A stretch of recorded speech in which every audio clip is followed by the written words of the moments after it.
Hello बच्चों, आज मैं आप लोगों के लिए क्लास 10th से रसायन शास्त्र का धातु और अधातु के कुछ इम्पोर्टेंट प्रश्न लेकर के आया हूँ, जो आप लोगों के एग्ज़ाम में हमेशा ऐसे सवालात पूछे जाते हैं। तो आइए हम लोग वीडियो को शुरू करते हैं।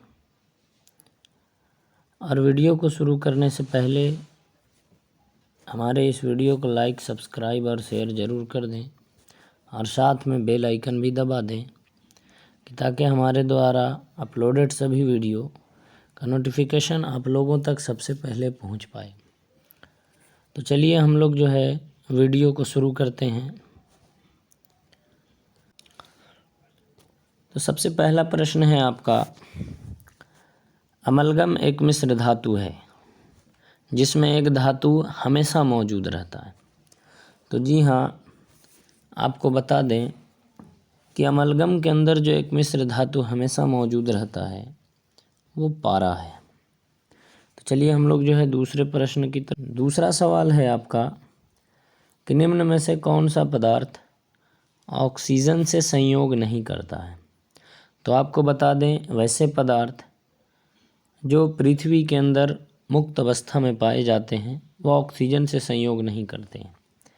यानी कि इसके अंदर आपका हो जाएगा गोल्ड, यानी कि सोना, जो हमेशा मुक्त अवस्था में पाए जाते हैं। तो मुक्त अवस्था में पाए जाने वाले पदार्थ ऑक्सीजन से विक्रिया नहीं करते हैं। चलिए हम लोग क्वेश्चन नंबर 3 की तरफ। क्वेश्चन नंबर 3 कहता है, कौन विद्युत का सर्वोत्तम सुचालक है। तो जी हाँ, आपको बता दिया जाए, पदार्थों में जो विद्युत का सबसे अच्छा सुचालक होता है वो चांदी होता है, यानी कि Ag। तो आपका ऑप्शन नंबर बी हो जाएगा। तो चलिए हम लोग क्वेश्चन नंबर 4 की तरफ चलते हैं। क्वेश्चन नंबर 4 कहता है कि बॉक्साइट निम्नलिखित में से किस धातु का मुख्य अयस्क है। तो आपको बता दिया जाए, बॉक्साइट जो है वो एल्युमिनियम का मुख्य अयस्क है, यानी ऑप्शन नंबर डी आपका क्या हो जाएगा, सही हो जाएगा। तो चलिए हम लोग प्रश्न नंबर 5 कहता है कि निम्नांकित में कौन उपधातु है।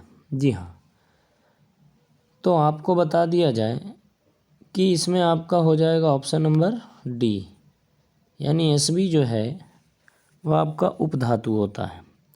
चलिए हम लोग क्वेश्चन नंबर 6 की तरफ। क्वेश्चन नंबर 6 कहता है कि शुद्ध सोना को व्यक्त किया जाता है। तो जी हाँ, शुद्ध सोना को वो 24 कैरेट में।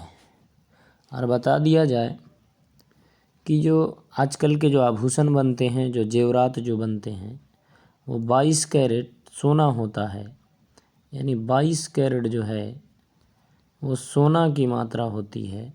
और इसमें 2 कैरेट जो है वो या तो Cu होता है या तो आपका Ag होता है, यानी कि सिल्वर, चांदी। तो जी हाँ, तो आपका राइट ऑप्शन हो जाएगा बी। तो चलिए हम लोग क्वेश्चन नंबर 7 कहता है कि पीतल है, यानी पीतल क्या है आपका, धातु है, अधातु है, या मिश्र धातु है, या उपधातु है। तो बता दें कि पीतल जो है आपका वो एक मिश्र धातु है। यानी मिश्र धातु कहने का मतलब होता है जो धातुओं का मिश्रण होता है, यानी धातु के मिश्रण को उपधातु कहते हैं। तो याद रहे, धातुओं के मिश्रण को मिश्र धातु कहा जाता है। तो चलिए हम लोग क्वेश्चन नंबर वो 8 की। क्वेश्चन नंबर 8 कहता है कि निम्नलिखित में से किसे चाकू से काटा जाता है। तो जी हाँ, लिथियम को। क्वेश्चन नंबर जो 8 कहता है वो लिथियम को, कैल्शियम को, कॉपर को, या आयरन को। तो बता दें, चाकू से काटा जाता है आपको लिथियम को, फिर उसके बाद में आपका रहेगा सोडियम को। तो जी हाँ, अगर सोडियम भी ऑप्शन में रहेगा तो सोडियम को भी काटा जाता है। अगर पोटेशियम है आपका तो पोटेशियम को भी काटा जाता है। तो जी हाँ, जैसा आपका ऑप्शन होगा उसी अनुसार आप मांगिएगा। और सोडियम के बारे में बता दें कि इसे केरोसिन तेल में भी डुबा कर रखा जाता है। सोडियम की अगर बात किया जाए तो सोडियम को केरोसिन में डुबा कर रखा जाता है। सोडियम को केरोसिन में जो है वो डुबा कर रखा जाता है, क्योंकि वायु के संपर्क में आते ही जो है ये जलना शुरू कर देता है। तो जी हाँ, तो आपको बता दें जो है इसका राइट ऑप्शन हो जाएगा ए। तो चलिए हम लोग क्वेश्चन नंबर 9 की तरफ। क्वेश्चन नंबर 9 कहता है निम्न में से कौन आयनिक यौगिक है। तो जी हाँ, तो निम्न में से कौन आपका आयनिक यौगिक है, तो बता दिया जाए आयनिक यौगिक कहते किसे हैं। इसमें ऑप्शन नंबर जो है आपका सी हो जाएगा। आयनिक यौगिक कहने का मतलब वैसे यौगिक, वैसे आपको यौगिक आते हैं जो आयनों से मिलकर बने होते हैं। वैसे यौगिक जो आयनों से मिलकर बने होते हैं। वैसे यौगिक जो आयनों से मिलकर बने होते हैं, उसे मिलकर बने होते हैं, उसे आयनिक यौगिक कहा जाता है। तो जी हाँ, चलिए हम लोग क्वेश्चन नंबर जो है वो क्वेश्चन नंबर 10 कहता है निम्न में से कौन अधातु है। तो जी हाँ, अधातु फेरस है, कार्बन है, एल्युमिनियम है या एयू है। तो आपको बता दें कि आपका अधातु ऑप्शन नंबर आपका बी है, यानी कि कार्बन है, क्योंकि इसमें इलेक्ट्रॉन को त्यागने की नहीं, यानी अधातुओं के अंदर इलेक्ट्रॉन को ग्रहण करने की क्षमता होती है। तो चलिए हम लोग जो है क्वेश्चन नंबर 11 कहता है सक्रिय श्रेणी में हाइड्रोजन के ऊपर के धातु होते हैं, यानी अम्लों से अभिक्रिया कर हाइड्रोजन आयन बनाते हैं, अम्लों से अभिक्रिया कर हाइड्रोजन गैस बनाते हैं। तो जी हाँ, ये अम्लों से अभिक्रिया करके जो है वह हाइड्रोजन गैस का निर्माण करते हैं। जैसे मान लीजिए कि कोई भी आपका जो है धातु है, वो मान लीजिए कि अम्ल HCl से अगर ये अभिक्रिया कर रहा है तो ये KCl का निर्माण करेगा और प्लस में H2 गैस होगा, यानी कि अम्लों से अभिक्रिया करेंगे तो यह हाइड्रोजन गैस का निर्माण करेंगे। तो आइए हम लोग क्वेश्चन नंबर 12 कहता है कि उच्च विद्युत धनात्मकता के कारण धातु के परमाणु बने होते हैं, यानी जिस धातुओं के अंदर उच्च विद्युत धनात्मकता होती है वो परमाणु किस चीज़ के बने होते हैं। अब जाहिर सी बात है कि इसके अंदर जो है उच्च धनात्मकता की बात हुई है। धनात्मक का मतलब होता है प्लस, और प्लस का मतलब होता है धनायन। प्लस का मतलब क्या होता है, धनायन, यानी कि आपका ऑप्शन नंबर राइट क्या हो जाएगा, ए हो जाएगा। तो चलिए हम लोग क्वेश्चन नंबर 13 की तरफ चलते हैं। क्वेश्चन नंबर 13 कहता है कि धातु के ऑक्साइड सामान्यतः होते हैं अम्लीय होते हैं, क्षारकीय होते हैं, उभयधर्मीय होते हैं या उदासीन होते हैं। तो बता दें कि धातु के जो भी आपके ऑक्साइड होते हैं वो आपको क्षारकीय होते हैं। तो चलिए हम लोग क्वेश्चन नंबर 14 की कहता है अयस्क से चुंबकीय अशुद्धियों को दूर करने के लिए जो विधि अपनाई जाती है वह क्या कहलाता है। तो जी हाँ, अयस्कों से चुंबकीय अशुद्धियों कहने का मतलब हुआ जो लौह चूर्ण होते हैं। अब आप ही बताइए कि लौह चूर्ण को आप किस चीज़ से अलग कर सकते हो, ज़्यादा बेहतर कौन होगा। क्या हाथ से चुन करके नहीं, गुरुत्वीय पृथक्करण के द्वारा नहीं, फेन प्लवन विधि द्वारा नहीं, यानी चुंबकीय पृथक्करण के द्वारा। तो राइट ऑप्शन आपका क्या हो जाएगा, डी हो जाएगा। तो चलिए हम लोग क्वेश्चन नंबर 15 कहता है कि सल्फाइड अयस्कों का सांद्रण किया जाता है हाथ से चुन करके, नीलाछन द्वारा, फेन प्लवन द्वारा या निष्पादन द्वारा। तो बता दें जो सल्फाइड के जो अयस्क जो होते हैं ने वो आपको फेन प्लवन विधि द्वारा। तो चलिए हम लोग जो है क्वेश्चन नंबर 16 की तरफ चलते हैं। क्वेश्चन नंबर 16 कहता है कि निम्नलिखित में से कौन एल्युमिनियम का मिश्र धातु है। तो आपको बता दें कि एल्युमिनियम का जो मिश्र धातु होता है वो मैग्नीशियम होता है। तो जी हाँ, ऑप्शन नंबर ए आपका क्या हो जाएगा, सही हो जाएगा। तो आइए क्वेश्चन नंबर 17 कहता है कि कॉपर का निष्कर्षण मुख्यतः किस अयस्क से किया जाता है? कॉपर का निष्कर्षण यानी कॉपर की प्राप्ति किस अयस्क से की जाती है? तो आपको बता दें कि कॉपर की जो है निष्कर्षण जो है वो कॉपर पाइराइट से किया जाता है, यानी कि ऑप्शन नंबर 17 का बी हो जाएगा आपका। तो चलिए हम लोग क्वेश्चन नंबर 18 की तरफ चलते हैं। क्वेश्चन नंबर 18 कहता है कि किसी धातु के परमाणु के ब्रह्मतम शेल में इलेक्ट्रॉन की संख्या अधिकतम हो सकती है। तो याद रहे किसी भी जो है अधातु के ब्रह्मतम कक्षा में, यानी आपने देखा होगा इसके, यानी इसमें आपके जो है प्रोटॉन और क्या होते हैं, न्यूट्रॉन होते हैं, यानी प्रोटॉन और न्यूट्रॉन, और इलेक्ट्रॉन जो है वो ब्रह्मतम कक्षा में जो है चक्कर लगाता रहता है। तो आपको एक बात बता दें कि इलेक्ट्रॉन ऋणात्मक होता है और प्रोटॉन जो है आपका वो आपका धनात्मक होता है, न्यूट्रॉन जो है वो बिल्कुल न्यूट्रल होता है। यानी कि ब्रह्मतम कक्षा में देखिए 4 भी हो सकते हैं, 5 भी हो सकते हैं, 6 भी हो सकते हैं, 7 भी हो सकते हैं और 8 भी हो सकते हैं। यानी आपकी वैलेंसी जो है वो 1 से लेकर 4 तक जाती है और 4 से लेकर के फिर 1 तक आती है। यानी कि किसी भी अधातु के ब्रह्मतम कक्षा में ये अधिक से अधिक जो है वो 8 इलेक्ट्रॉन और कम से कम जो है आपके वो 4 इलेक्ट्रॉन रह सकते हैं। यानी कि जो है अधातुओं में इलेक्ट्रॉन को ग्रहण करने की क्षमता होती है, यानी इसका राइट ऑप्शन हो जाएगा सी। तो चलिए हम लोग क्वेश्चन नंबर 19 की तरफ चलते हैं कि साधारण गंधक किस आणविक रूप में पाया जाता है?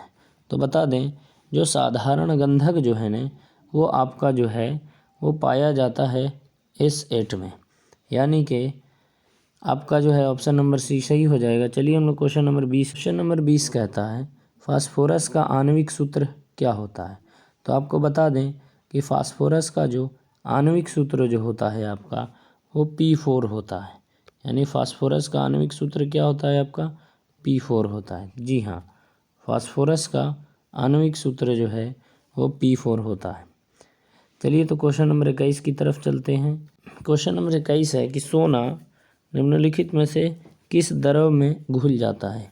यानी आखिर सोने के अंदर जो है वो किस द्रव में घुलने की प्रवृत्ति है? तो आपको बता दें कि सोना जो है वो अम्ल राज में घुलता है। तो चलिए क्वेश्चन नंबर 22 की तरफ चलते हैं। क्वेश्चन नंबर 22 कहता है कि कौन सा धातु कमरे के ताप पर द्रव अवस्था में रहता है? तो आपको बता दें कि अधातु में जो है वो आपको ब्रोमीन होता है, और फिर उसके बाद में जो है धातु की अगर बात कीजिएगा तो धातु में जो है आपका वो पारा होता है जो द्रव अवस्था में होता है कमरे के ताप पर। चलिए क्वेश्चन नंबर हम लोग 23 की तरफ। नंबर 23 कहता है कि सीसा और टीन के मिश्र धातु को क्या बोलते हैं? तो जी हाँ, आपको बता दें जब सीसा और टीन का मिश्र धातु बनता है तो वो आपका सोल्डर कहलाता है। चलिए हम लोग क्वेश्चन नंबर 24 की तरफ। नंबर 24 कहता है कि निम्नलिखित में से कौन अधिक अभिक्रियाशील है? तो जी हाँ, तो आपने देखा होगा ये जो आपके कॉपर हैं यानी Hg हैं वो हाइड्रोजन से नीचे समूह के होते हैं, यानी हाइड्रोजन के बाद Cu, फिर उसके बाद में Hg, फिर उसके बाद में Ag, फिर उसके बाद में Au होता है।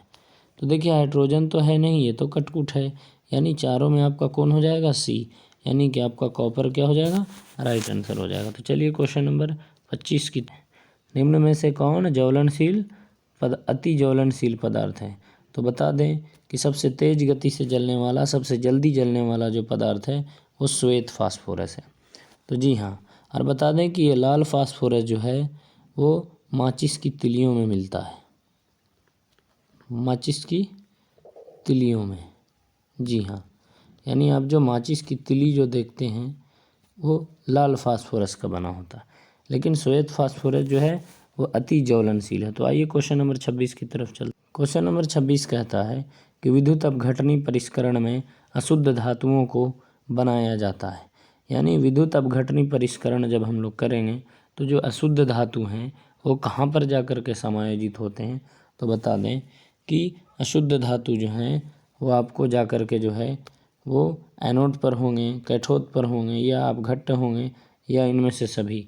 तो आपको बता दें कि जो है ये आपको एनोड पर होंगे। जी हाँ, और आपका जो शुद्ध धातु जो होगा वो कैथोड पर होगा। जी हाँ, तो कैथोड पर जो है आपका वो शुद्ध धातु होता है, कैथोड पर शुद्ध धातु। तो चलिए हम लोग जो है क्वेश्चन नंबर जो है वो चलते हैं। क्वेश्चन नंबर 27 कहता है निम्नलिखित में से कौन सबसे अधिक अभिक्रियाशील धातु है। तो जी हाँ, यानी जो ज़्यादा अभिक्रियाशील धातु है वो आपको बता दें कि सबसे ज़्यादा अभिक्रियाशील धातु जो है वो आपका पोटेशियम है। जी हाँ, क्योंकि सबसे ज़्यादा अभिक्रियाशील धातु पोटेशियम, फिर उसके बाद में सोडियम, फिर उसके बाद में जो है कैल्शियम, फिर उसके बाद में है वो है आपका मैग्नीशियम, एल्युमिनियम, मैग्नीज, ठीक है,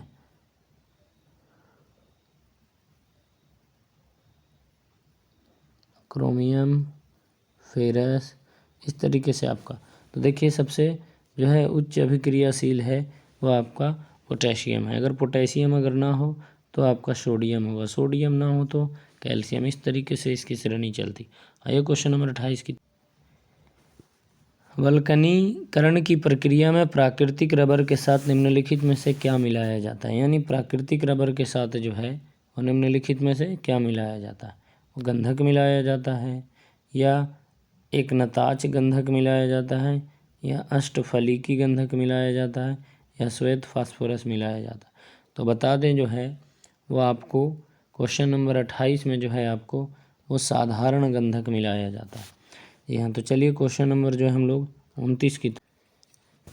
क्वेश्चन नंबर 29 कहता है कि 1 ग्राम सोना से कितने लंबा तार खींचा जाता है। तो आपको बता दें कि 1 ग्राम सोना से जो है वो आपको लगभग 2 किलोमीटर जो है तार खींचा जा सकता है। तो जी हाँ, आपका राइट ऑप्शन हो जाएगा बी। तो चलिए जो है क्वेश्चन नंबर, मरकरी धातु किस अवस्था में पाई जाती है।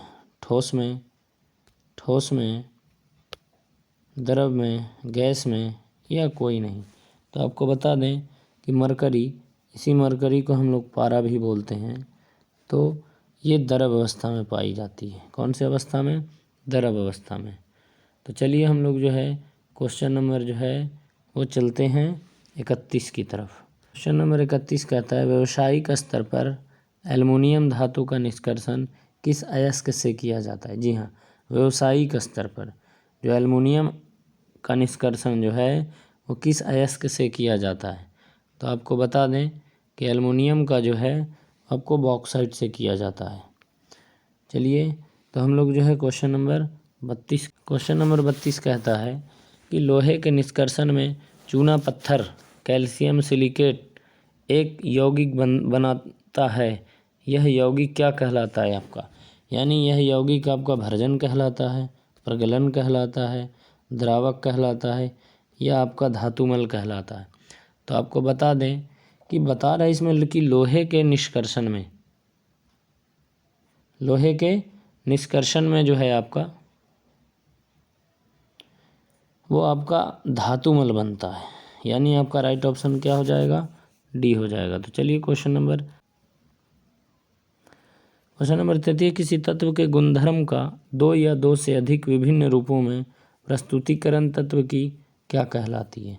तो किसी तत्व के गुणधर्म का 2 या 2 से अधिक विभिन्न रूप में, तो जी हाँ, आपको बता दें कि ये आपका जो है अपरूपता कहलाता है। चलिए हम लोग जो है क्वेश्चन नंबर 34 कहता है धातुओं की प्रकृति कैसी होती है। धातुओं की प्रकृति जो है वो आपको विद्युत धनात्मक, विद्युत ऋणात्मक, उदासीन, या फिर उसके बाद में कोई नहीं।